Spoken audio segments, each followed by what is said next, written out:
And we will bring this session of the Atwater City Council for June 11th, 2018 to order. If you will please all rise for Pledge of Allegiance, followed by invocation by Chaplain Meade. I pledge allegiance to the flag of the United States of America and to the republic for which it stands, one nation, under God, indivisible, with liberty and justice for all. Father, we come to you as we begin this session of the Atwater City Council, Father. We ask that you will touch each and everyone here. Father, we need an idea of civility. Name calling has been pretty common lately in these chambers.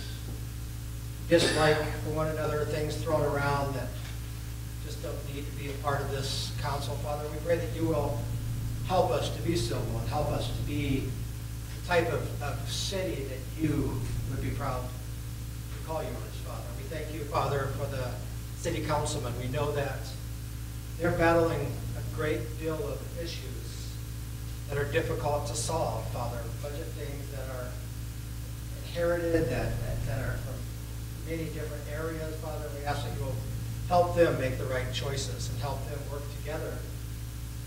When in disagreement, disagree agreeably, Father. We pray for our police officers and our firemen, Father, for their safety, for all those that sit here, Father, and will speak, or those that are just listening, Father, just guide them and help them as they go home after this meeting.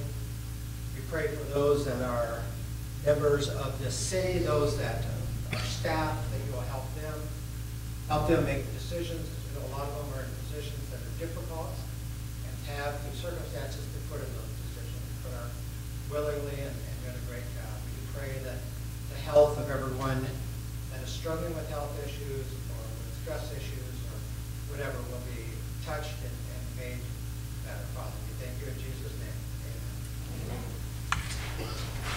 Amen. Roll call, please. Creighton? Here. Raymond? Here. Vieira? Here. Vineyard? Present. Price? Here. We have quorum. There were no subsequent need items that were brought to our attention, and so we move to approval of agenda as posted or amended. Are there any items within the agenda that anybody would like to amend, delete? Okay. Hearing none. Motion to approve agenda as posted. Second. Call for the question. Vieira? Yes. Raymond? Yes. Creighton? Yes. Vineyard? Yes. Price? Yes. Motion passes. Presentations. Monthly verbal report by Merced County District 3 Supervisor McDaniel. Good evening, Darren. Good evening, Mayor, Council. Thank you for having me today. I didn't know if you saw the EDD postings on the jobless rates. Atwater reached only 8%. And according to the statistics from EDD, there's only 800 unemployed people here in the city of Atwater. I think that's very, very commendable to our citizens. We know there's a lot of jobs available in the county. We're just hoping people won't be so picky about the jobs that they want, because we have a lot of folks looking for employment. So I actually brought it up. We were looking at all 3 months, and the city of Atwater has consistently been a 0.4 of a point improvement since the beginning of the year. So it's been very good. The county is also down to 8.7% overall. So things are doing very well. Also wanted to bring up, I don't know if you saw the San Joaquin Valley Public Opinion Survey that was done by Fresno State. It was released today around 2 o'clock. Very interesting read, and I recommend you guys, if you could, I could forward you guys the link if you'd like to have the link to that. It shows you what folks here in the valley and divided up into regions and demographics of what people are really concerned about. So it's little stuff that we can, little nuggets of information to stay focused on what is really troubling folks. Also an update for Merced County. Staff met with Assembly Member Gray's staff and the City of Merced staff for potential facilitator to help community through collaboration, leadership, vision process on homeless. I think my last 3 months I've been up here before you talking about the homeless issue and how the county has stepped up their efforts to be involved. Our HSA and our behavioral health services are already offered, which are state and federal mandated spending. And we've taken it to the next level of being the collaborative advocate with COC. They've been working with Stanislaus County on their efforts for the past few years.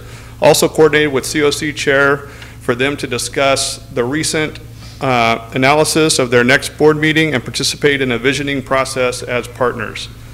They also met last week with potential site coordinator for a possible pilot using Childs and B Temporary Navigation Center and a coordinated effort on services for homeless. Yvonne Brown and Scott Pettigrove and their staff also participated. This is coming together very fast and was not able to include specific appropriations in the proposed budget, so we don't have to wait until final budget. Another thing, the county's really been working with the governor's office. The governor has his proposed budget out there. We're also looking for a lot of allocations. That's one thing that by keeping in contact with the state, lobbying the state as well as the federal government is how we're trying to get funding. The good news is our budget asked survived conference committee, and the state budget includes a $6.5 million for project at Castle. We need to make sure stays working with the governors and finance staff. Along with that, we're actually poking into a lot of different, I wouldn't call it creative, I think it's, but the Atwater Merced Expressway. So the county has made that their priority for Merced County. The Board of Supervisors voted it for their priority. MCAG has recognized it as their tier 1 priority as well. And so working with the governor's office, the federal offices, we're looking for any kind of chance of funding. There's still a few things that we have to put together before federal funding is going to be made available. To qualify, you have to have certain things in place, but we are moving as a county towards that, and we should have it all in place, we're hoping, within a year. Are there any questions? Any questions for Supervisor McDaniel? Mr. Vineyard. Just kind of an update on the homeless issue in the county. Do you have any numbers as far as a breakdown in the county and in the city of Atwater or anything like that? I'm not that far into the weeds. So we do have an ad hoc committee, so a lot of those numbers aren't shared with me immediately. Supervisor Lohr and Supervisor Pereira are actually on that ad hoc committee. Because of Brown Act issues, they only share those two at a time before they can release everything to all of us. But I don't have any exact numbers. How long before they're going to release that, do you know? Well, I think the number still stands on the release that was done over the last count, and I haven't heard of any updates or anything, to be quite honest. Can you refresh my memory on what those, do you remember what those are? I don't know. Okay, could you find that out and just let us know? What's that? Could you find those out and just let us know sometime? Yeah, you want me to shoot you an email? Or? Yeah, that's fine. Okay, Thank very you. good. Darren, would you also, you and I sit on the Measure V committee and how the expenditures are going and everything, and I just wanted to publicly acknowledge my thanks to you for helping to get this Winton Way project getting going. And thank you, Mayor. We've still got to get some, I's dotted and T's crossed and things like that. Yeah, that East Side meeting was very interesting. Yeah. And when I called for the break and came back, we got Atwater that $1 million. So yeah, that's a good thing. We don't need a whole lot more. I think what about maybe another 300 grand or something like that to make it happen. Right, with totally. some of the other monies that are going to be reallocated to each of the entities. Right. Yeah, so we're on our way, and I'm pleased to say that we already took the steps to do the engineering reports and everything, and basically, to get out there and start working that is just about as close to a turnkey project as we can get. And I just want to thanks to you for working together on that one too, so that we can make that happen. Also, I guess I could do a quick update too. Camellia Drive will be, we're going to repave Camellia Drive with bike lanes, and it'll probably be, I was told this season, so September. So we're looking to do that. I did see some Facebook posts that people are upset about the stop signs, but I will let you know that it was all those folks that live along that road at Camellia signed a petition and presented it to the board, and the board unanimously approved those 2 stop signs because it's become very dangerous there. If you're walking your dog, if you're riding your bike, or kids just trying to go to school, and folks aren't adhering to the rules, and they're passing when they shouldn't be passing, so we figured a couple stop signs makes people be a little more cautious, and now they have to take turns to go through those intersections. Yeah, and I travel Camellia quite a bit, and it's one of those problem areas when it rains for drainage and all that. Oh yeah, it's going to be re-engineered and everything, yeah. All right. Yeah, it should be, well, the problem, I hope it's not like Belcher, and we fixed Belcher, and it's a beautiful road right now, but it's become a racetrack.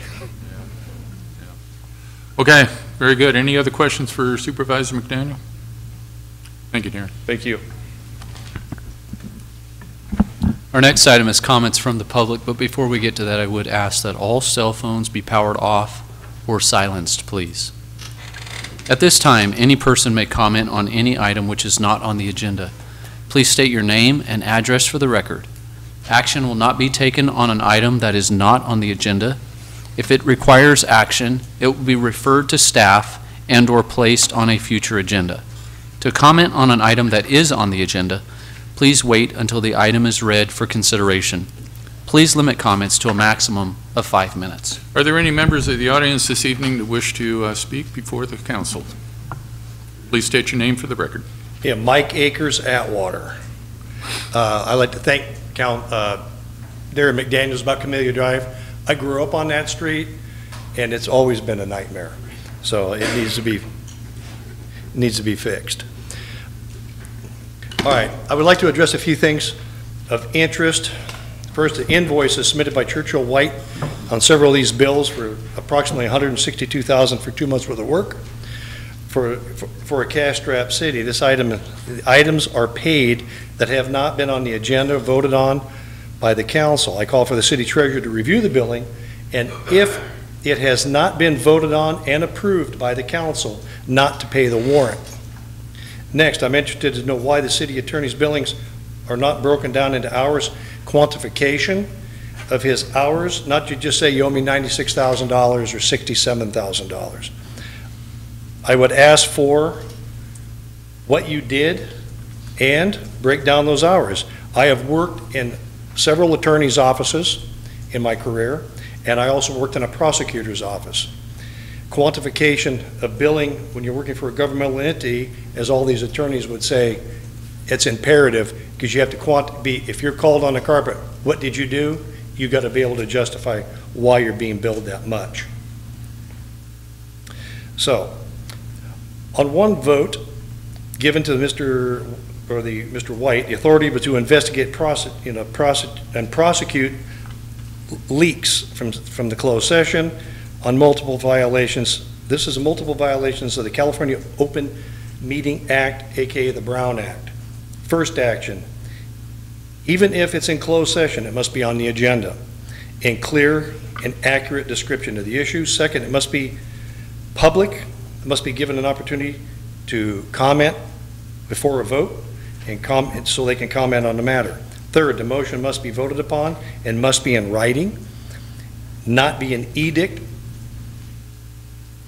On that issue, it's always interesting that the people that are selected to investigate several of these items that have come through this council seem to be all affiliated with Churchill White. On the leak issue, several members of the Public Works Department were made aware of a closed session discussion regarding a pending litigation. I don't work for the public. I have no people I don't know anybody in the Public Works Division, and actually it got to me, and I live in the county. So it was done by one of your council members. I just want to know if that person is on the sites of the city attorney for prosecution.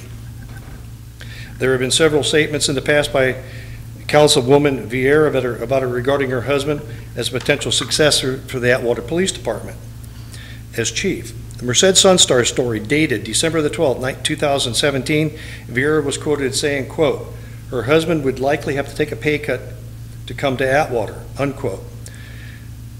Upon investigation, it is found that he did apply for the chief of police position in Dos Palace and was not successful in his application. The fact is, Series is in the Stanislaus County 1937 Employment Act retirement system. So he could retire from that system and then be part of, go to work for a PERS agency and retire from them. So there's a lack of canter in that particular area.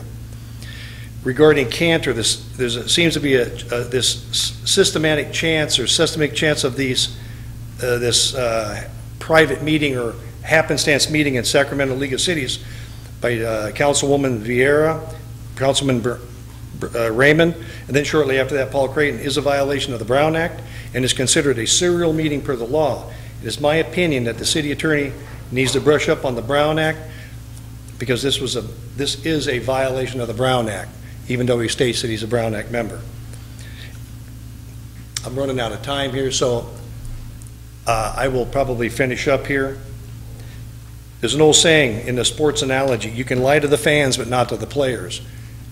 I'm not a player, and I'm not a fan. I'm a member of this county. I've lived in and around this city since 1962. It's not your fault what's going on with this city. You guys didn't do it. It happened before you got here. But I'm not seeing anybody on this council doing anything to try to fix it.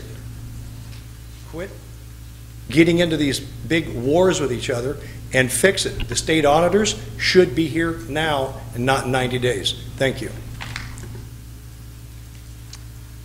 Anyone else wishing to speak?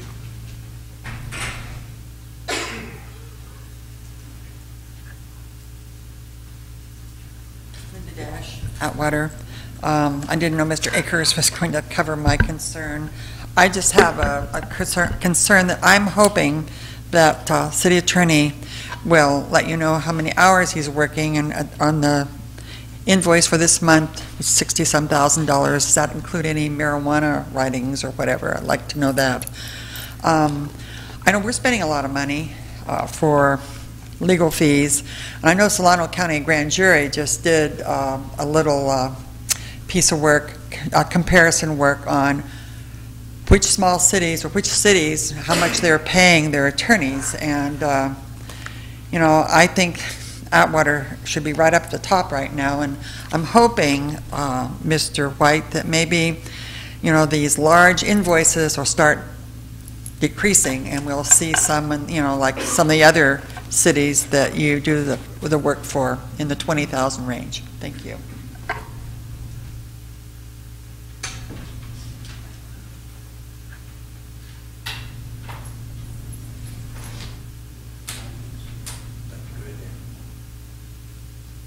Danny Hernandez,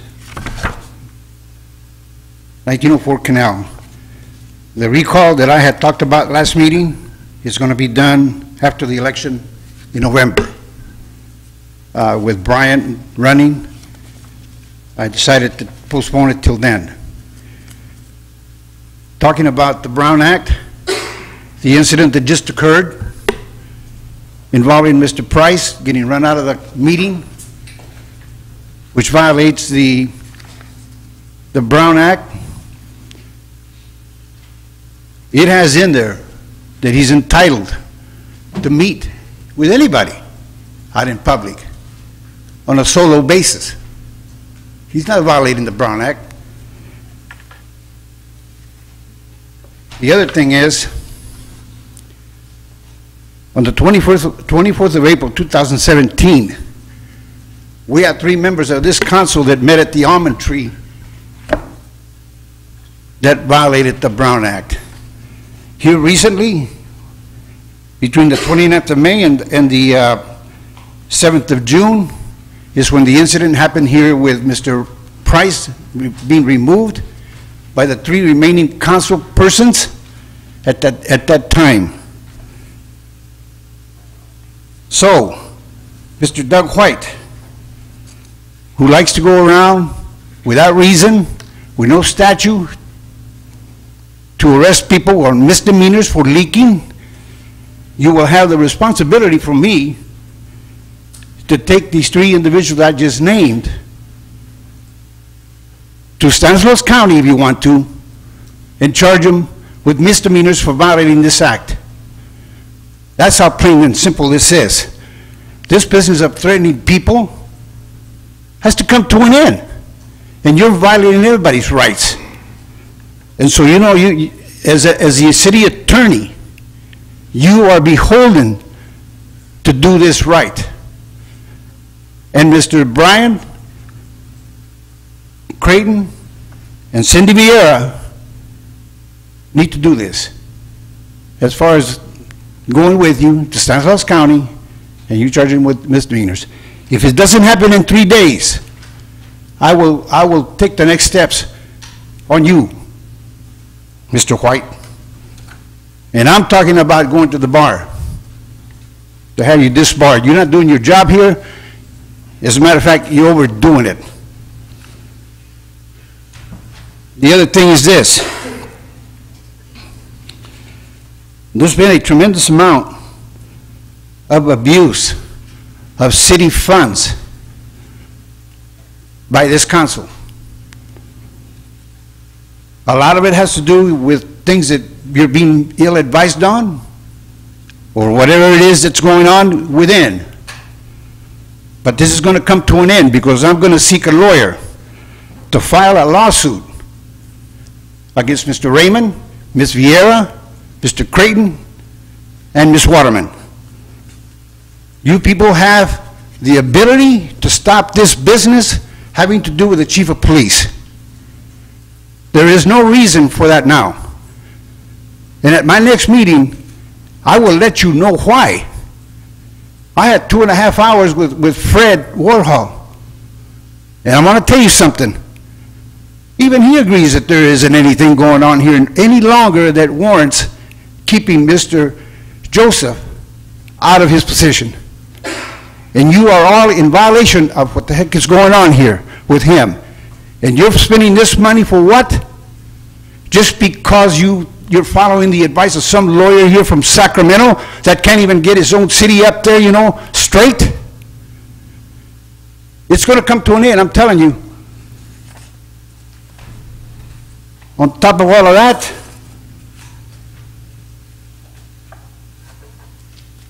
I have not ever, in my 74 years of living, have ever seen so much corruption within the city council here, as long as I've been able to remember it. Never. And you know, it's sad, because you're not doing your goddamn job, you know, that you should be doing, because you're taking favors and you're self-serving, you know, for whatever it is that you are doing. So come along next month. We're going to get this baby here squared away. Ladies and gentlemen, for the record, I was not removed from closed session.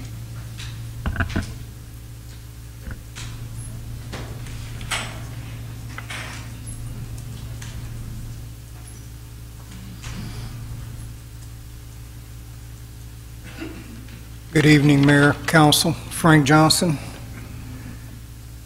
Modesto.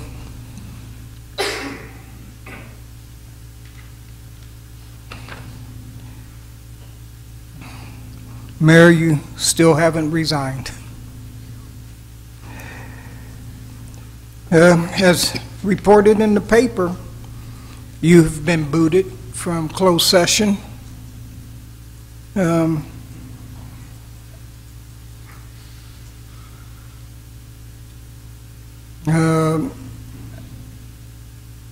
Why, if it's true, when you just stated it wasn't? Well, maybe because you were recently caught fraternizing with ex-Chief Joseph at a restaurant in Livingston. Obviously, you can't be trusted with the city's confidential information.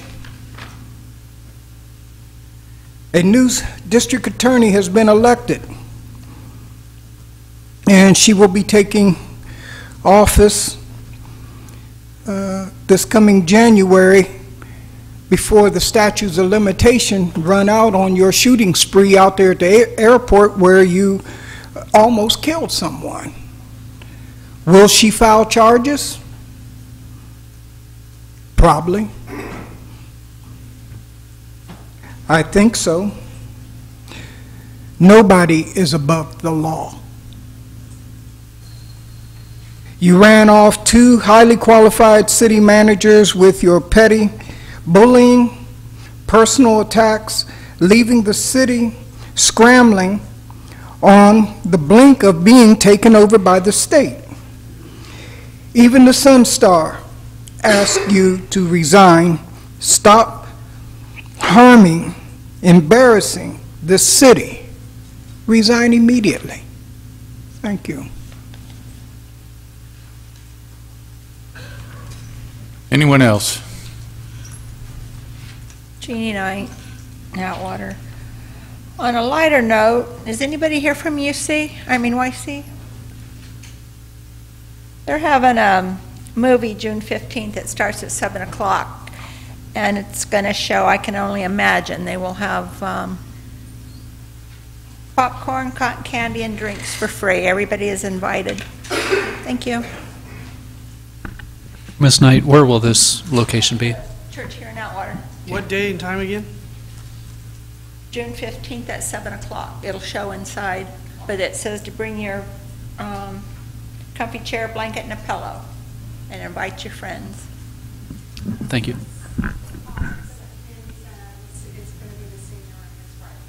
Good job. Good evening. Adam Reed, 1520 Fruitland Avenue. I came a couple months back and asked you guys about possibly doing some sort of traffic enforcement on Fruitland Avenue because of the speeding. And I did hear from Chief Echeverria a couple times. He reached out to me and talked to me initially. They implemented some the speedometer or the speed radar, and then I saw a presence for the police department out there too, and I saw them pulling people over.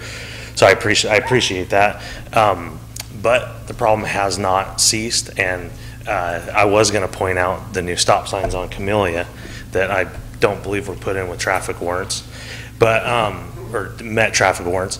But I have noticed a lot more traffic on Fruitland since the second stop sign was installed. I don't know if it's because of that or not, but obviously it would make sense, people, I don't know if any environment or any traffic study was done or anything with it either. But I'm here to ask what the next step is. I asked at the last meeting whenever I came a couple months back if the city would work on a traffic calming policy that would give direction and guidelines to people that have traffic issues. I don't know if anything's been done on that or not yet. So I'm here to see what we can do, what the next step is. So I don't know if anybody wants to respond or not, but.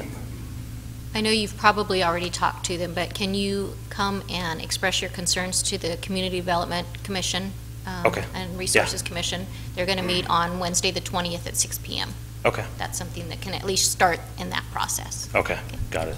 Okay.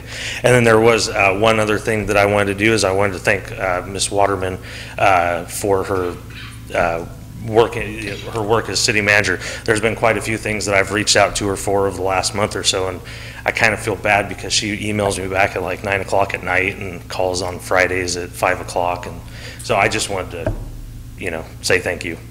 So, thanks. Thank you, Adam. Are there any other members of the audience who wish to address the council? Yes, sir. Good evening. It's Mark Yando. I live in Atwater.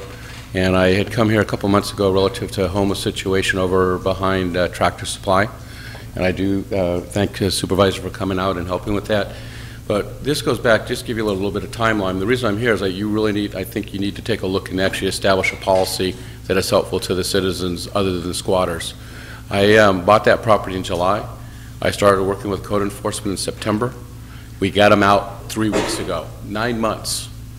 And that's a property that I intend to develop, and I've already started. We got them out, and we were tearing down stuff the day afterwards. But the code enforcement needs some type of direction, or you need some type of direction, because I saw that guy today wandering around a couple blocks away.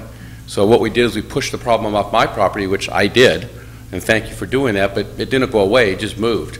And it should not take 9 months for me to get somebody off my property. So anyway, that's why I'm here. I think the code enforcement guys need some help. because of policies you have. I mean, I'm showing up, and they've got an attorney there. And what you didn't know is that I had speculated they created a biological hazard. They had created a latrine that was 6 foot deep, about 8 foot wide, and they were just crapping in there. So that's going on the side of my property. It's going on somewhere else right now, and it is a biological hazard. So I appeal, please work with your guys to try to give them a policy they can enforce, because what I went through, nobody should have to go through again. Thank you. Thank you. Mr. Raymond. Mayor, if I remember right, didn't we work on an ordinance to make sure that this was strictly enforced? Yes, and I guess I'd have to refer this to the city manager and PD to see if we can't put an extra emphasis on areas such as that, so that we can enforce it. We passed an ordinance 2.5 years ago, to address all this, and if we're not going to enforce it, then it's just an ordinance on the books. So I appreciate your candor in this particular area. Is there anyone else wishing to address the council? Good evening, Kyle Rowe with the Public Services. Sorry I missed the last meeting, but I did watch it, and thank you for bringing up the spring cleanup. That's what I just wanted to come and mention about. I want to appreciate, thank you, Brian and his staff for everything they did out there that day. Councilman Vineyard for helping us get things organized with the school. We took out almost 100 tons of solid waste in our trucks alone. That doesn't include the metal recyclers. The electronic recyclers filled their truck, had to go empty it and bring another one out. And I know, Mayor, you mentioned our mattress truck. We should have got a double. Our single truck did fill up. We did work with the landfill. It did stay open to allow people to drop off mattresses for free there for the rest of the afternoon. But just want to thank the staff, thank the council member for everything they did, the volunteer police officers who was out there directing traffic, and the high school football players who helped load the tires. They did a great job. Things went fairly smoothly, I believe. Traffic did back up a little bit, but I think everyone behaved themselves. There weren't any accidents or issues with the traffic, and we feel it worked very smoothly. We're going to work with the school to try and do it again next year, or excuse me, in the fall. Okay, thank you. Thank you. And also want to thank Buhack Colony High School for allowing the parking facility to be used, and also to Pro Tem Vineyard for your involvement in that spring cleanup. It's greatly appreciated. Thanks. Eric Lee, Atwater. Good evening, Council. I think those people now are using the garden strip on the parking lot on 3rd Street. Yeah, we ran into a little surprise this last weekend. For those who don't know, my CSR has a young son, and we're taking care of the 2 parking lots on 3rd and 4th Street. Trying to weed them, blow them out, etc. And if I can get Jimmy Pastore off the golf course long enough, we're going to put a drip system in and hopefully get some plants in there. For those that don't think I do anything, yeah, I do. Once in a while. I just don't like to talk about it very much. May 14th, Councilperson Vieira said complaining without any indication or any kind of an offer or idea, you are being ignorant. I thought for a minute, I said, ignorant. Some people come up here and don't have an idea about anything, and they're not really ignorant. And then I realized that I'm flipping that around a bit, but a lot of people come up with an idea and the council doesn't act on it. They don't listen to them. They also don't listen to multiple consultants or advisors, other professionals giving you ideas of what needs to be done. Many are just plain ignored. Now, I'm saying council, but I want you to understand something. As was stated earlier, you're not the problem. This was created over 12 years ago. We know what went on. We know that funds were not put in the right areas. We know that some accounts were set up and money was drained from those accounts. We don't know where it went. We ignored for years increased fees for water, sewer, and garbage. We also have ignored for many years the need to reevaluate assessment districts. Some are overfunded, some are underfunded, some are not funded at all. Now, I'm not one that wants to pay more money, but I'm downtown, I run a business, and I don't pay anything for lighting. Nothing. I don't pay anything for landscaping. Well, yeah, I do. I got a kid that's working, I pay him. Otherwise, he wouldn't do anything. I need to. It's part of doing business. I have a problem with that. My house, I pay lighting assessment, but no landscape assessment. I think that's something we need to look at. I see where we're finally looking at TOT tax, transient occupancy tax, for those that don't know what that means. But basically, that's a tax on people who stay in motels, even though we have like one. I won't mention the other motel because I'm not really sure if that's a real motel. I think that's a good thing. 8 to 10%, I think that's good, even though the one motel won't generate a lot. That's a great start. I've advocated for that in the past. I've also advocated that 1 to 2% go to Parks and Rec. I think that would help those programs out, and those are vital to the city of Atwater.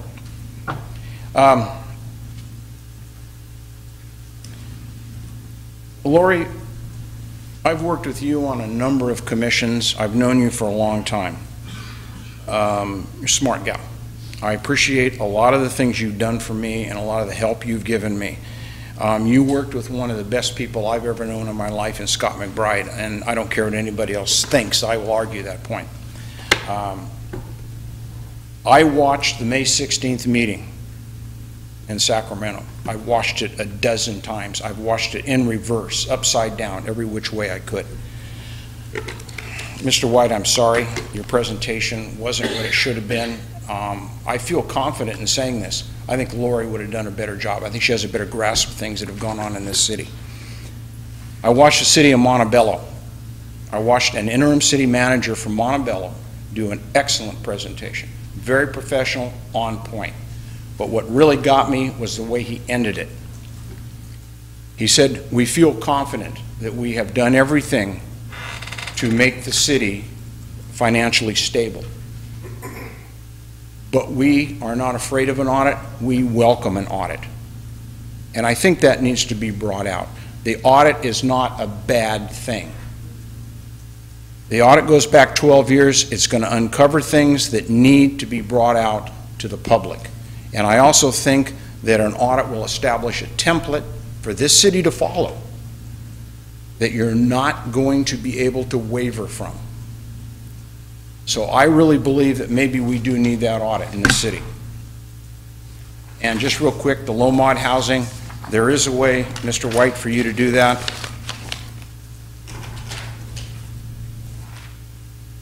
Here it is. You could getting a letter from the state controller's office for the sale proceeds. You might be able to do that because it may not have to stay in that housing element. It might be something to look at because I'm not one to say that money should stay there. I think we need it in other places, and I agree with you in going after it. We also have other land over there too that was in the low mod housing element that we need to possibly bring that money in the general fund. So I look at that. Thanks, guys. Anyone else wishing to address the council? Next agenda item, please. Consent. I'm sorry, Mr. White. There's just a couple of items I'd like to clear up because I think there's a little bit of misinformation on there. I want to start off by agreeing with Mr. Lee. I think Lori would have done a better job than I did. I think that we were working kind of, I had spent some time as a lobbyist at the California Bankers Association since I had some experience there and happened to know Senator Cannella and Assemblyman Gray personally. Thought it would go better, but I may have watched the tape a couple of times too, and we can agree that Lori would have probably done a better job. So I'll be there to be Robin to Batman next time. With regard to the other items, I want to make sure that the public is really, really aware. All of our billing is done in tenths of an hour. Everything is laid out in excruciating detail as to what things are being billed for. Now, not everything is public because, for instance, when you're dealing with HR matters or litigation that's ongoing, in order to not compromise the litigation or compromise an investigation or somebody's privacy items, maybe somebody got in trouble for doing something, but they have an employee, as an public employee, they have a privacy right to not have that be made public. Some of our information gets redacted, but all of our information is available. Anybody can do a Public Records Act request for it and review it.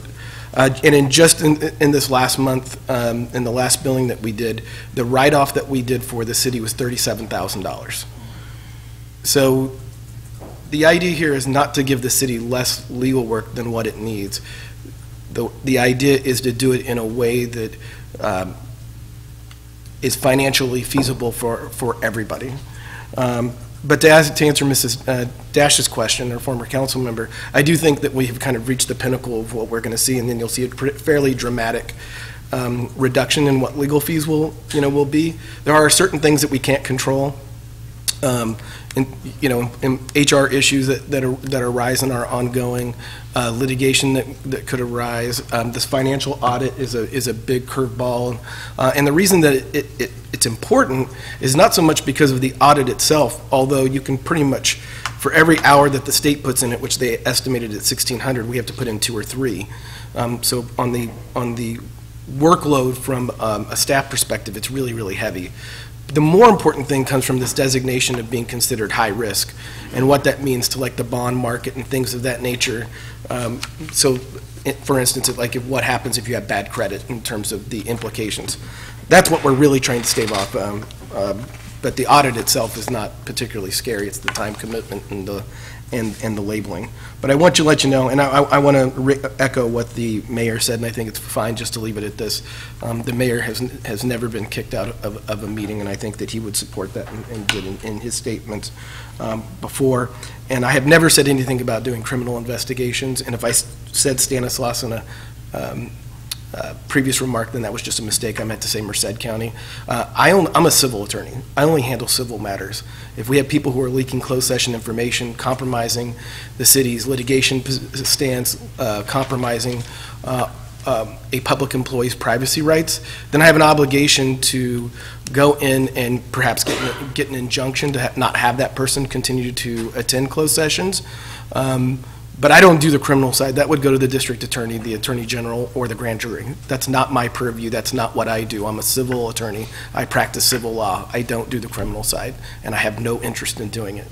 So, so any investigation or anything like that, and the vote that we were talking about was just a reconfirmation of the powers of the city attorney. These aren't new powers. These aren't new things. These are things that currently exist within the realm of the city attorney and what they have the right to do. That was just confirmation with the council that we all had the same understanding. So, with that in mind, I just want to reassure all the citizens, because I think it's really, really important for transparency sake, is that anyone can look at any of our bills anytime you want. There is going to be stuff that's redacted, but it's because it's required by law, or it's to protect the city, and it's allowed by law. There's no hide the ball here going on. So happy to talk to anybody and answer any questions that they have as it relates to those things. So with that, Mayor, that's it. Next agenda item, please. Consent calendar. Background information has been provided on all matters listed under the consent calendar. These items are considered to be routine. All items under the consent calendar are normally approved by one motion. If discussion is requested on any item, that item will be removed from the consent calendar for separate action. Are there any items on the consent calendar that any council member would like to remove for separate consideration? Okay, hearing none, are there any items on the consent calendar that any member of the audience would like to remove for separate consideration? Entertain a motion. Motion to approve the consent calendar as posted. Second. Call for the question. Vineyard? Yes. Creighton? Yes. Vieira? Yes. Raymond? Yes. Price? Yes. Motion passes. Interim City Manager report / updates. Verbal update regarding fiscal solvency efforts. Ms. Waterman. Just want to reiterate that in March, when we held our fiscal solvency workshop, the council was presented several different options. which included increasing revenue and decreasing expenses. I've directed staff personally to actively pursue and explore every suggestion, every option that was supported by the City Council. When the Joint Legislative Audit Committee is waiting to see what we've implemented in the plan that we have in place, we have till August, and I've given staff the directive that nothing is off the table. All items and departments will be explored. I've also directed staff to look at our consultants, to pursue all avenues available within compliance of the state law. It includes contracts that we have for each and every department. We'll be presenting these findings and outline a proposed recommendation along with addressing the issues outlined in the April 9th letter from the state auditor at our special meeting, where we did another budget workshop where we're outlining each of our general fund. Just want to reiterate that even though I'm being asked, I will not and cannot address any HR issues until the investigation has been concluded. And with that, I'll answer any questions. Any questions for Ms. Waterman? Any questions from the audience? Okay. Next item. City Attorney, please strike the word interim there. City Attorney report and updates. Resolution submitting a ballot measure for the general municipal election to increase the city's transient occupancy tax. Mr. White. Yeah, Mayor and Council, what you have before you is what would be a ballot measure that would be advocated on behalf by the City Council to the voters that would change the transit occupancy tax, or as Mr. Lee kind of called it, basically a hotel tax, from 8% to 10%. And this means that it would not affect, generally speaking, folks who live in town, meaning it wouldn't affect the general taxpayer unless they go and visit one of the local hotels because their house is otherwise unavailable. We estimate that this measure would bring in about $10,000 extra, at least as it relates to the current inventory of hotels that the city has in it. And if the council was to support this item, we would also ask that the council appoint 2 members to a subcommittee to draft the argument in support of the ballot measure. So with that, happy to answer any questions you may have. Yeah, I just want to make a quick point that I think that this is, while everybody talks about raising taxes and all that, this is a pass-through type of a tax. It's only paid by those that occupy a hotel room, and going from 8% to 10% will bring us in line with the current TOT, which is currently in place. I know in Merced, I can't speak for the west side, but there has been discussions. I've personally been engaged with discussions with one gentleman in particular, in any case, and also with Ferrari Ranch, who are very much interested in doing hotels in our area, and that's going to be coming forthwith.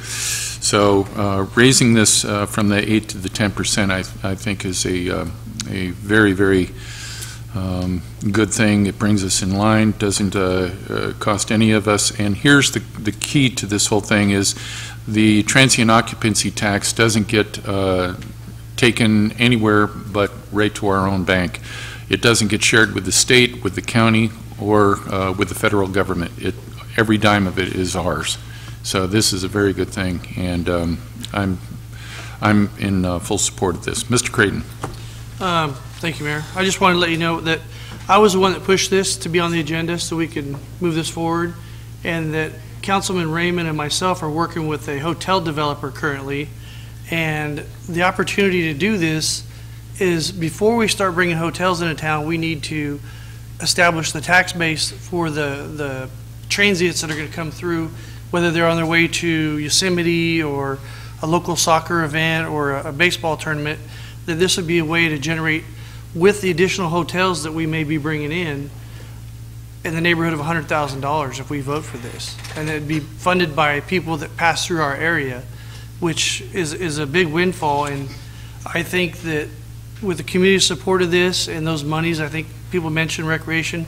Recreation's related to general fund. This goes back to the general fund, so whether you earmark it or you don't earmark it, it's a great opportunity. And these are the type of things that I've said I wanted to do when I was elected by you guys almost a year and a half ago, 2 years ago.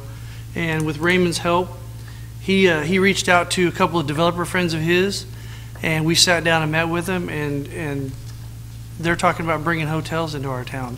So we might get our first 3-story hotel. They understand that we have to do this because where we're at financially, and it's the right thing to do. And we got great support from the developers, and staff put it on the agenda. We're moving forward with this, so I just want to thank everybody. Any other discussion by the council? Any comments from the public? Mr. Vineyard. Motion to approve and adopt Resolution 3039-18. I'll second. Mr. Raymond? Real quick, my question's for legal. You were recommending a 2-man subcommittee? Yeah. Is that in a separate motion, or do you want it all at once? You could do it either or. You can do it as either separate motions or all inclusive. Okay. Do it separate, just to keep it cleaner. I like that.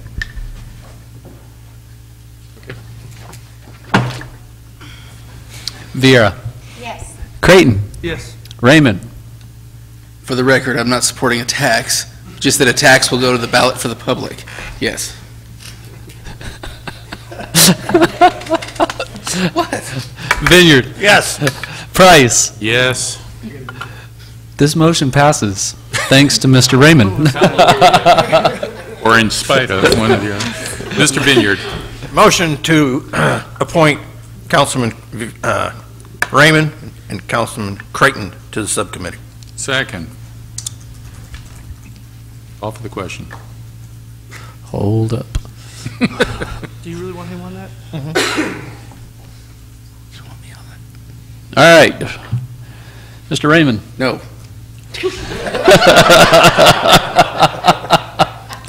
Creighton. Yes.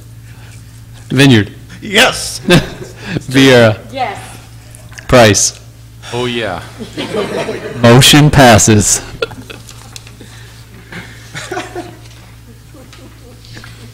Moving to our next item, reports and presentations from staff.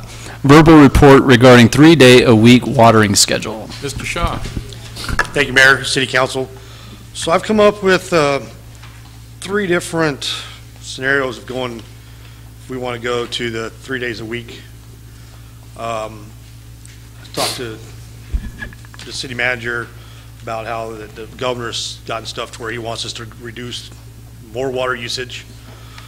So I've come up with one that I think was a pretty good idea from another city that they, January, February, March is a 1 watering day per week. And then April, May is 2 days. June, July, August is 3 days. Then it drops from September, October down to 2 watering days a week. And then November, December is one day a week. So you're getting the 3 days a week when you get the most heat. We could go back to our original ordinance that's the 3 days a week, and I know we changed it from to where no watering between 10 and 5. It was 10 and 7, but I think it was brought up about the elderly that had to get out there when it was getting dark in the wintertime and stuff. So we can go back to that one, or go to another one that's pretty much the same thing, except it's no water from 9 a.m. to 9 p.m., just at different hours. So I just need direction on kind of how you guys feel on which one you want to go for.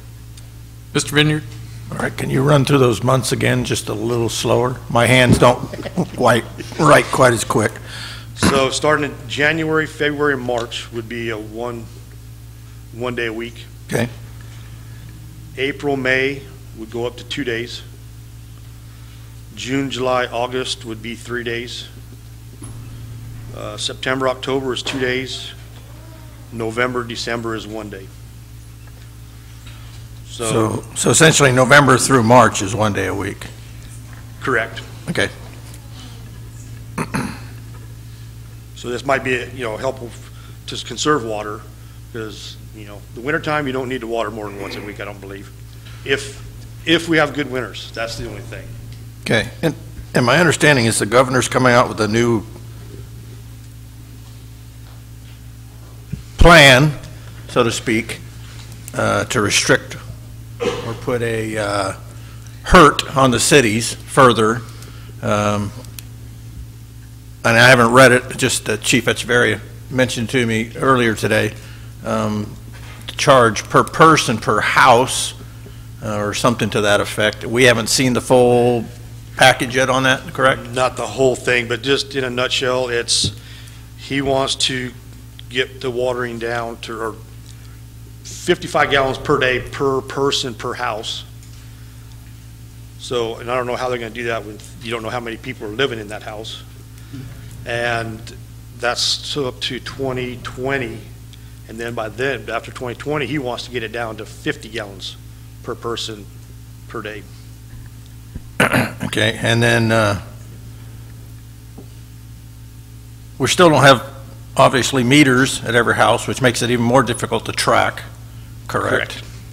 But I didn't bring that with me. I didn't read it. But I think they were going to start doing fines until 2027. So we have to have meters in by 2025. Okay, so in essence, we really need to kind of come up with a plan to start putting those in. I mean, I know we do with the new build, with new construction, that's automatic, but we need to really start to literally just start doing it, not maybe in mass, but at least. We have been ordering meters here and there. Okay. And start, because when we do an upgrade on a water line right now, if there's a water leak, okay, we do an upgrade to where it's already set up with a Christie box and a meter set. So all we got to do is pull the idler out and drop the meter in and program it. Okay, and those right now still aren't being people aren't actually charged by the usage, correct? They're still, because we can't do it citywide. So is everyone still on a certain amount, or are we charging? We're still 25,000, but the people that have meters, if they go over, they're getting charged. Okay. Is there a program set up where if I want to voluntarily say, hey, put a meter on my line, we can do that? Or is it strictly based on if there's a leakage and you're having to do that? Well, no. I mean, when we have a leak, we still not might put a meter in there. Right. It's because we're buying meters as we can. Every year we're buying so many meters. Okay. So you're just right now you're setting it up just basically if there's a repair, you're putting them in automatically. But is there anything set up where if people want to have a meter put in that aren't on meters that we can do that? If we have meters in stock. Okay. It's like we're trying to build up a fund so we can try to get a mass amount of meters and go and replace them all. But right now we're just, kind of our hands are tied. And the only other thing is I know Merced's doing 3 days a week, and they probably have this similar, pretty sure they have a similar setup as what you're describing, 1 day, 2 day, 3 day week. The only thing I'm concerned about is adding an additional change of whether we want to change the hours. Because we've been on this for the first year, we had a certain set of hours, we've changed it now, we're 2 hours where we're pretty consistent. So I'm not sure I would recommend changing the hours personally. Well, yeah, and I'm just saying, I'm giving you some feedback. I'm just personally not sure we'd want to change the hours. So. Well, that's what I kind of said is we already had the discussion to where we'd leave the hours the same. Right. We won't change the hours of what they're at right now. Okay. That's all I have. Mr. Raymond? Just for information purposes, Mr. Shaw, Ms. Waterman, there are multiple, and for you, Councilman Mayor Pro Tem, there's multiple grants out there for water meters, and that's something we should start looking at so we can try to meet that 2025 deadline. Or sooner. Thank you, Councilman Raymond. Actually, we have a TRB meeting tomorrow, and I'm going to speak with Gustine, City Manager, because I understand that they just did that, so we'll see how they do.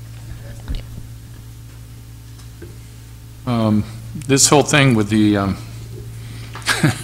going down several different months, different days, and what have you, it's hard enough for us to get compliance with just 2 days, and here we are. Well, you want to really confuse people? I think that schedule would really confuse people, and this ridiculous notion of 55 gallons per person in a household and all that. God, I'm glad this guy's going to be gone in November, I tell you. This is just insanity. The thing of it is that when the state lifted the mandates that they did during, the water shortages that we were experiencing up to last year. It was hard enough to get compliance then, and now we haven't lifted that ordinance. It's still in place, and people are still, watering on days that they're not supposed to. I mean, I don't think there's a day goes by I don't see water running down the streets everywhere around this town. And I don't know how, the big deal is here, in my mind, is enforcement. How are we supposed to enforce this? I just don't know. We can have all the regulations and all the ordinances and everything that we can dream up, but it's worthless if we have no way of making sure that it's in compliance. So I don't think there's a good answer to any of this.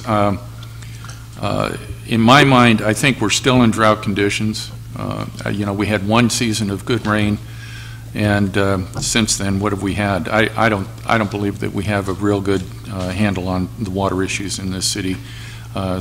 People have a love affair with lawns around here, and to try to get people to readjust the sprinklers, to be in a time that is and isn't. The ones that are on an angle, I've heard every excuse about how the water runs off and into the street because it's on an angle. Well, then go on out there with a hose and do it by hand. That's the only answer that there is. Yeah, like I say, I don't think there's a good answer to any of this. We have, an ordinance that's in place that nobody's paying attention to. We don't have good code, enforcement for this. So I don't know that there's a good answer, but, going to 3 days a week, I see people on my street in particular, they're watering every day. So I applaud your trying, to do something and, that it's being brought up, but I applaud you for coming up with the suggested months and, doing it that way, but I really don't think I could support something along those lines. Mr. Creighton. Who? You. Oh. I think There's another one in here. I heard Raymond. I asked this to be on the agenda because there's a lot of confusion, and I work with Jim Williams on the Tree Partners, and we've counted over 800 trees lost in the city since we did this water restriction without a really plan on how to do the water restriction. So as I got elected, I took and did a tour of the local parks with Brian Raymond, and we counted just city trees and city parks. We lost 80 large growth trees. 80 trees that are probably older than anybody in this room that we lost because we didn't water. Their canopies are huge, their root zone is huge, they need to be watered. In good intention, the council directed water restrictions and they turned the water off in the parks. We lost these beautiful trees that are going to take another 50 to 80 years to grow back. And then throughout town, you've seen people with weed abatement issues because they just gave up. They don't care. Can't water my yard, so just let it go.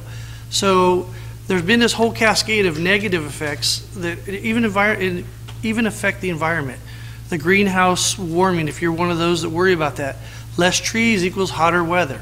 So we have to balance everything with common sense. And I know the governor has this great vision because he lives in a condominium somewhere that we're going to do this 55 gallons a day. Currently, we're average Californians 110 gallons a day per house.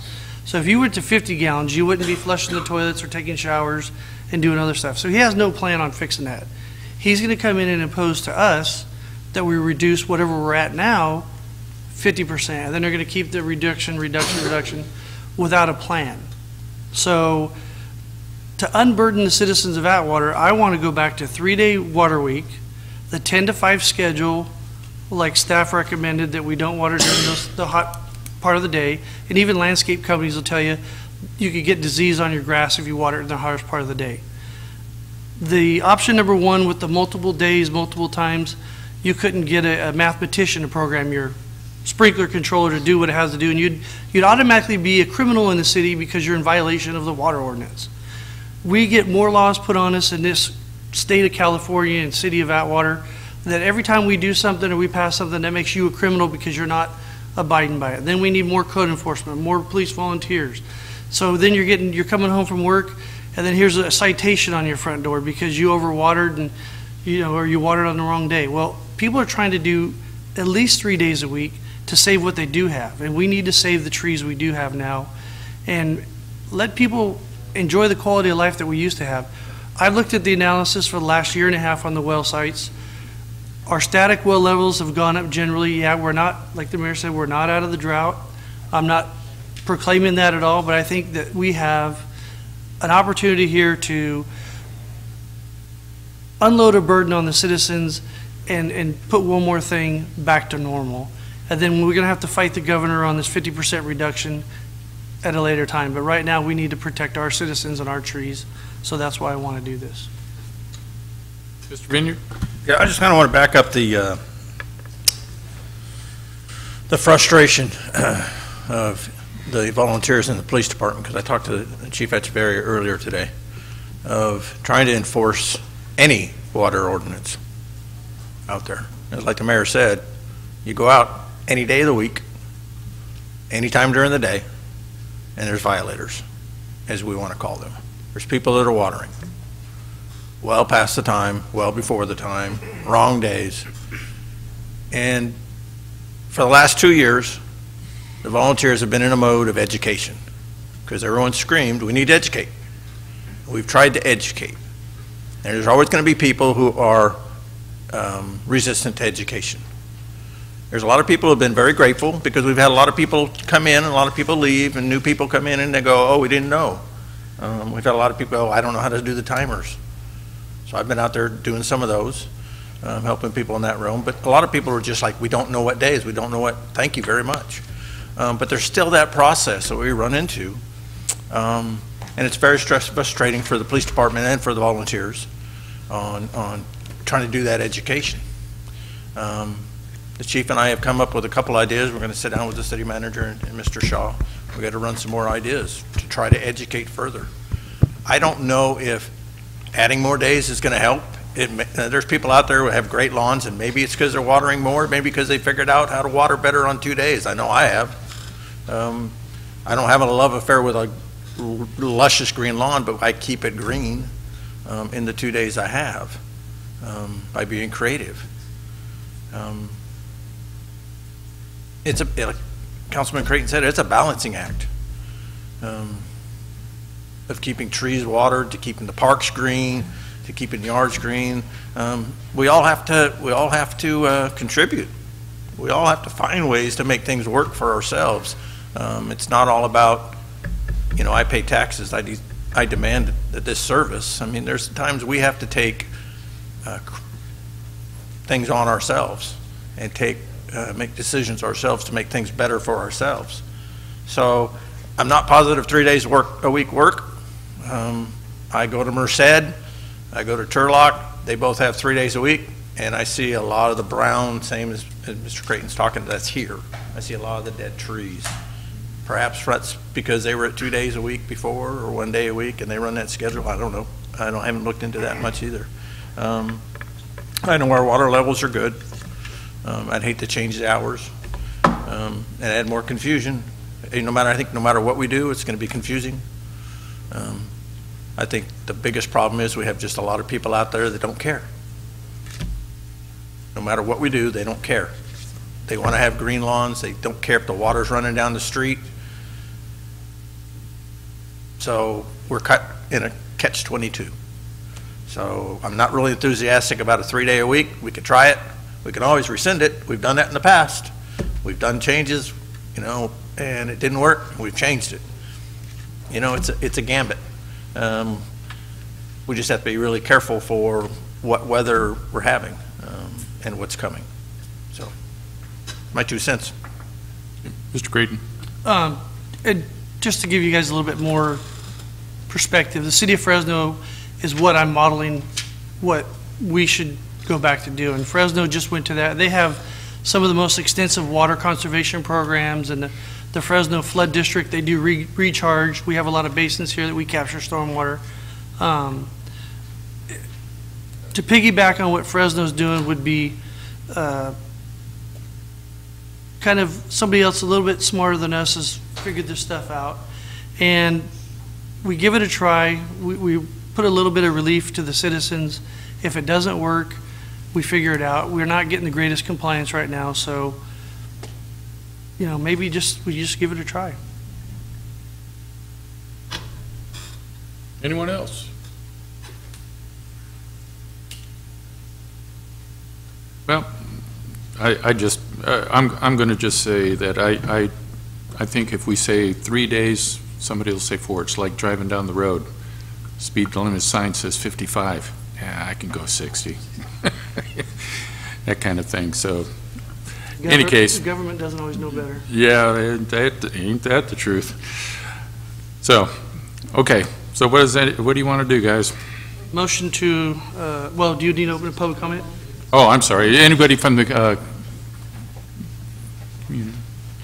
Meaning, I think if you let people water 3 days a week, they will water less than just 2 days a week.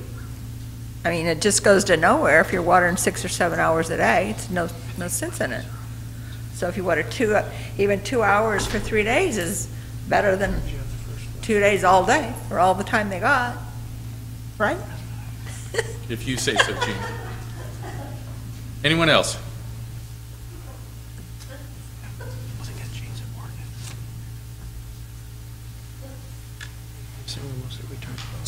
Spend a lot of time on something that's not going to change. Could you state your name, please? Keith Pulaski from Atwater. Look, until you got enforcement in place, it don't matter if you're do 2 days, 3 days, 4 days. Until you can enforce it, it's not going to matter. I believe what he said was, if you're on a meter, if you go over that amount, you have to pay more. If you're not on a meter, use all the water you want. Okay, so that doesn't make a whole lot of sense. So unless you have a way that you're going to enforce it, it's not going to matter how many days you water. I think you guys all waste a lot of time for nothing here. Thank you. I just want to make one final comment. When it comes to these water meters, and we all know that, we're going to have to become compliant to that by 2025. For anybody that would want to have a meter installed now, and we can discuss this down the road. I'm not asking for anything tonight, but if we can develop some sort of an incentive program of some sort or another, some sort of an incentive that, you install a meter, you get X, whatever. Brian, do you know what the cost is per meter? Last time we got some, I think it was about $350 for the meter, and I think it was $100 for the transceiver receiver. So she's looking about $450, $450, $425, something like that. Plus labor. And labor. So you're looking at $500 to go and get it completely done, I would think. Yeah, if it hasn't been upgraded for a meter, that takes a little bit of time. You have to dig down to the current curb stop and build the meter set from there and put a Christie box in. So in the newer development, well, for example, where I'm at, there's no meter, but there's the connectors within where the meter should be. So that's probably the easiest ones to stick in, I would imagine. Correct. Right? Yeah. If you have the cement Christie box, right, then it has a meter set in there ready to go, just to pop in a meter. And really, the only it's going to be the downtown old part. Right. Right. That's where we're going to have to do a lot of digging and upgrading to a meter set. Okay. Well, in any case, just for future discussion, if somebody wanted to think about, some kind of incentives for somebody that would want to go ahead and put in the meter, I wouldn't be against something like that. I think it'd probably get us anyway closer anyhow. Okay, so are there any other people? Yeah. Linda Dash, what about folks that are continuously delinquent in their water bill and then it's shut off and maybe they hook up to their neighbors. Should the neighbor be put on a meter? And the culprit also? There's several that, huh? I was just saying, who in staff would like to address that? I don't know, there's several people in Atwater that are delinquent in their utility bills, and they just think that Atwater is full of money, and they don't have to pay, or they'll pay when they get around to it. And they've made arrangements with the city to pay, and they're in default there also. So don't you think they deserve a meter? It's just an idea. Mr. Vineyard? I understand her question, but perhaps staff could research that and look at it and give her an answer later, since it doesn't really have to do with the 3-day-a-week watering. Thank you. Anyone else have comment that they would like to make to this particular item? Okay. Entertain a motion. Motion to approve Plan Number 2. Second. Plan number 2 being? Plan number 2, yes, please. What Shaw recommended was the, hold on a minute, I will get it exactly for you. The 10 to 5 watering schedule ban, 3-day a week, and then Councilman Vineyard had the schedule we worked out, similar to Fresno's, that even number Tuesday, Thursday, Saturday, odd number Wednesday, Friday, Sunday, Monday, no week gets to water, and the watering schedules anytime before 10 a.m. and after 5 p.m. And no consideration for the month breakout? Like No, because I think in like wintertime, a lot of people just turn it off in October through February. So no confusion. I think somebody made a comment about you need to be a mathematician or whatever. So that's the motion. Okay. Second. Okay, call for the question. Mr. Vineyard? Yes. Raymond? Yes. Creighton? Yes. Vieira? Yes. Price? I think we already have a ordinance in place that's sufficient. No. Motion passes. Our next item is City Council matters. City Council comments. Mr. Raymond. I just want to thank the people that reached out to me over the weekend regarding some misinformation and fake news coming from different departments about other departments, without getting into it. But I appreciate you reaching out to find out the truth rather than continuing spreading the misinformation and the lies. So thank you. And I'm always available to do that. Ms. Vineyard. Oh, jump to me quick. No, I thank the Republic Services, Mr. Shaw, volunteers, Buhack High and Atwater football team, football players, Buhack High School, and the public for the cleanup day. From what I understood, there was only a couple of complaints, maybe one almost skirmish, but I talked to that gentleman, and I kind of know how that gentleman is, and he was out of line as far as I was concerned. But other than that, it ran fairly smoothly, and I hope we could do better come October. We need to start that in motion. Graduation was this last Thursday at both high schools. Congratulations to all the graduates. Congratulations to the police department, the volunteers, and the cadets. From what I understand, it was a enjoyable, hectic evening in traffic control, always is, but they did a wonderful job. From my understanding, there weren't any accidents or anything, but that's always something that's always a tense night for everybody. You got the graduates who are happy and the parents that are happy, and then they all have to leave and they get all tense, but from what I understand, it flowed fairly well. Summertime is here. 4th of July is coming up. The parade is coming up. We have to be conscious of more people out on the street, kids out on the street, and everything else. So be real careful out there, folks. Stay hydrated and take care of your community, your property. We all have to step up, as I said before. It's not just about the city taking care of the city. It's also about each of us taking care of our city and ourselves. Thank you. Mrs. Vieira.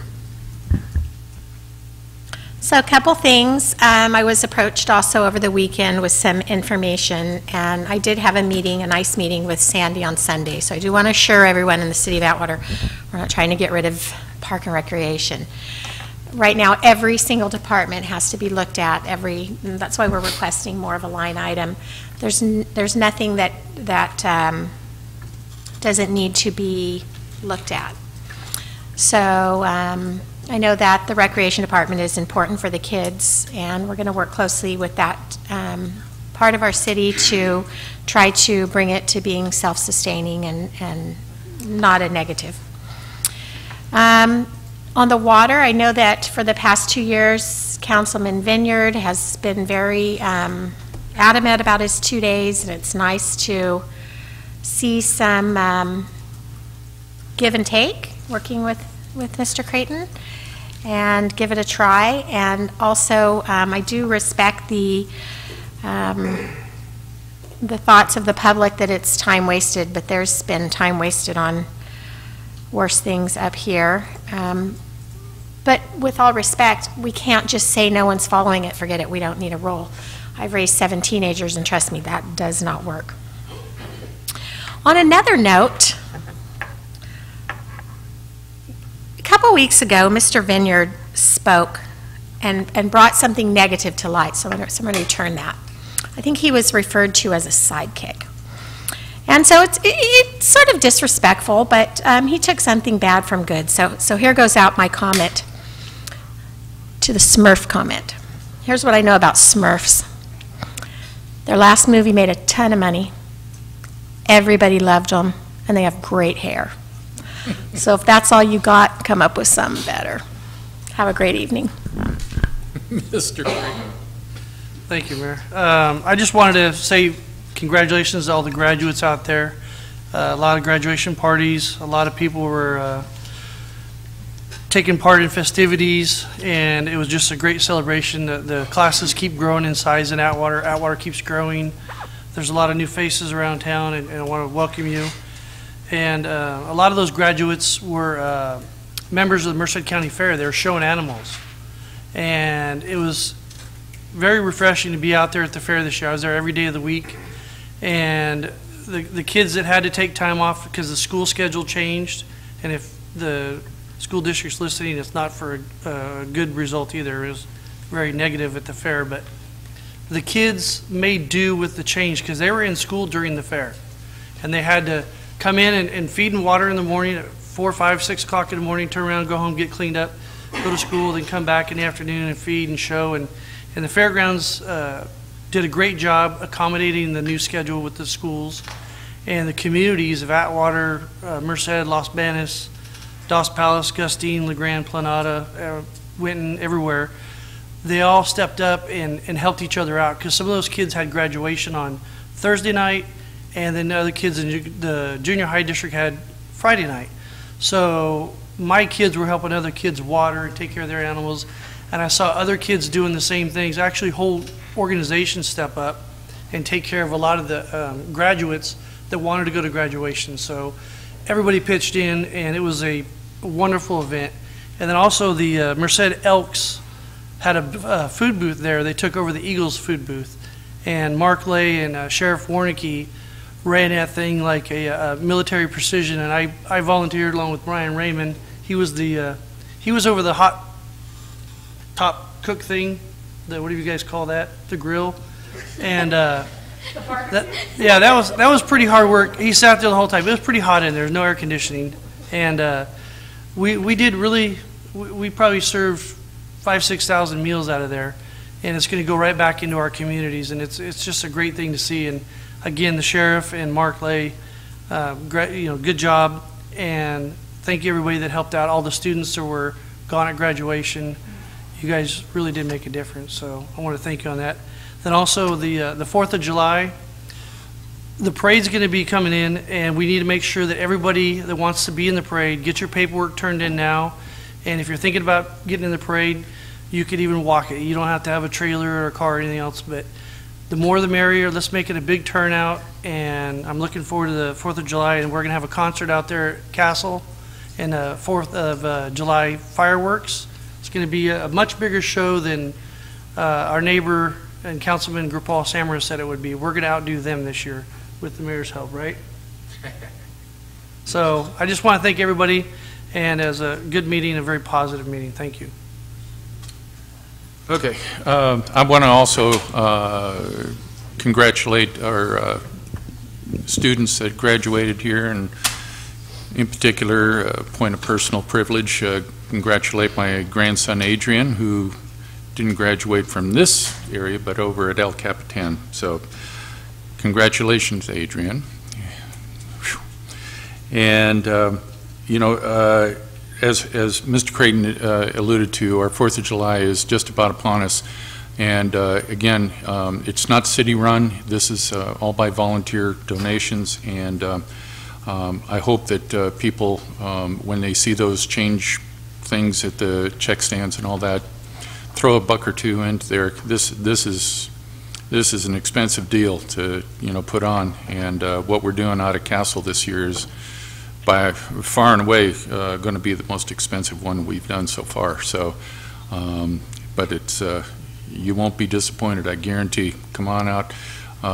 Working on a traffic plan that's going to get people out of there, you know, reasonable amount of time. It's, you know, when you put as many people as we put out there, it takes a while to get all those cars out. So, you know, just be patient. But generally, once you get in line, it's probably about 20 minutes to get out of there on average. So, but last year, like I said, we had 17,000 people out there, and that's a lot of folks and a lot of cars to get out at one time. So, any case. Jim, what's the fee to get in there?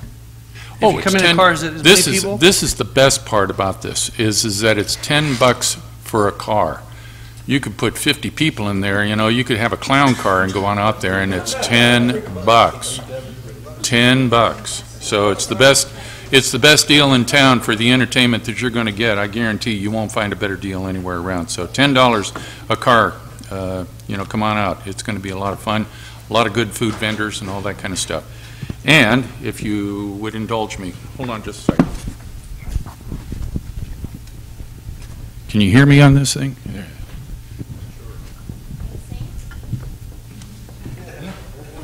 No, nothing to accompany.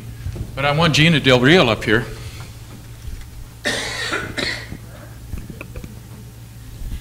For those, you've seen Gina here for a lot of years, and those years have transformed into 30 years, if you can believe that. Gina has...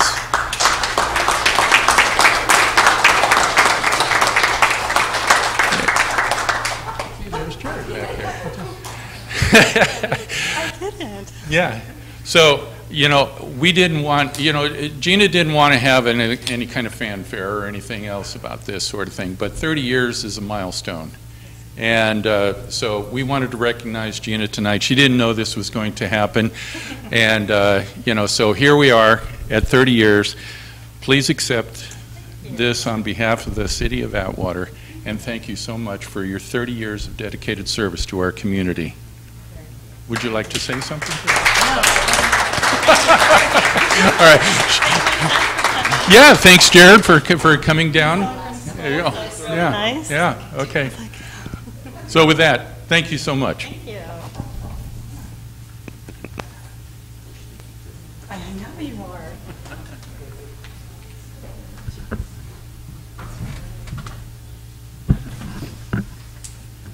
Okay, so what we're going to do now is we are going to go to closed session. We're doing everything in reverse order tonight. And when we are done, for those that want to hang around, we will be here to report out. So if you want to hang around for that, you're more than welcome to do so. Don? Closed session adjourned to conference room A. Conference with legal counsel, anticipated litigation, significant exposure to litigation pursuant to Government Code Section 54956.9 2D, number of cases 2. Conference with labor negotiator, Government Code Section 54957.6 with 4 units and the unrepresented. Pursuant to Government Code Section 54957B1, Public Employee Appointment, Title Interim Police Chief. Are there any members of the audience this evening that would like to speak to any of these items for closed session? Okay. Seeing none, we will adjourn to conference room A.